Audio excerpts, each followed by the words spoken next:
And welcome back. We are discussing about accessibility for people with disabilities and intro to sign language.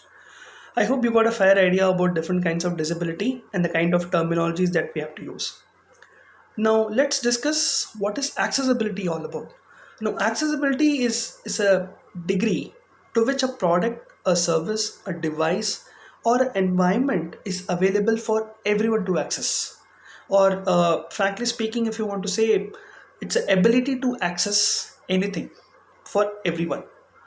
It means equal opportunities for all sections of people, right from the education till work. Now, I'm going to divide accessibility into two main criteria. One is the infrastructure accessibility, and next is the digital accessibility.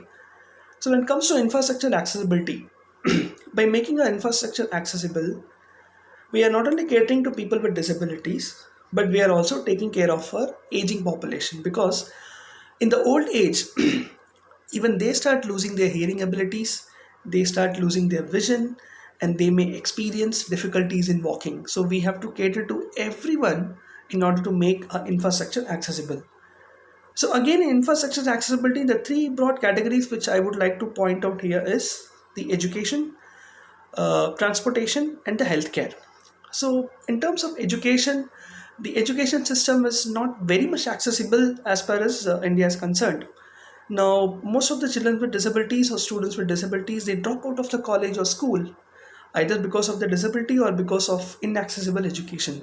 And that is why most of them couldn't pursue their dreams, and that's why you don't see many people with disabilities pursuing, say, either medicine or say engineering, or they cannot become what they aspire to be. Now, in terms of healthcare accessibility, again, most of the health services and even the hospitals are not fully accessible.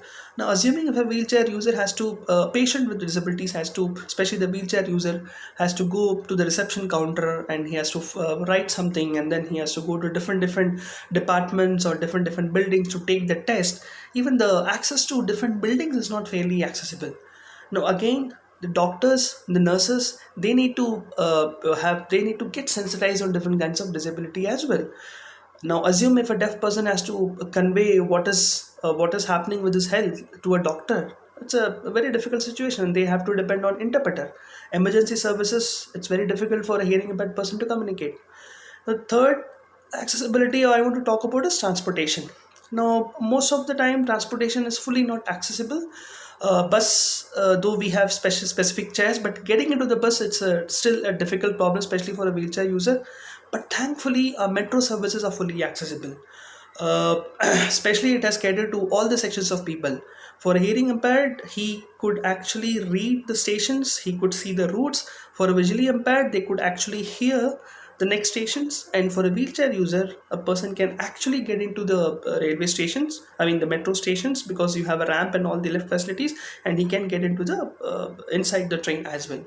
So metro is fairly accessible, but when you talk about the last mile connectivity, when you have to take a bus or any other transport, it is a bit difficult. Thanks to Uber and Ola, wherein you have Uber Assist, and wherein the people with disabilities can go and say order for taxis. But again, it's not fairly affordable for everyone.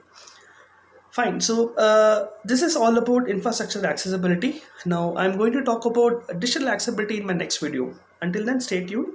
Thank you.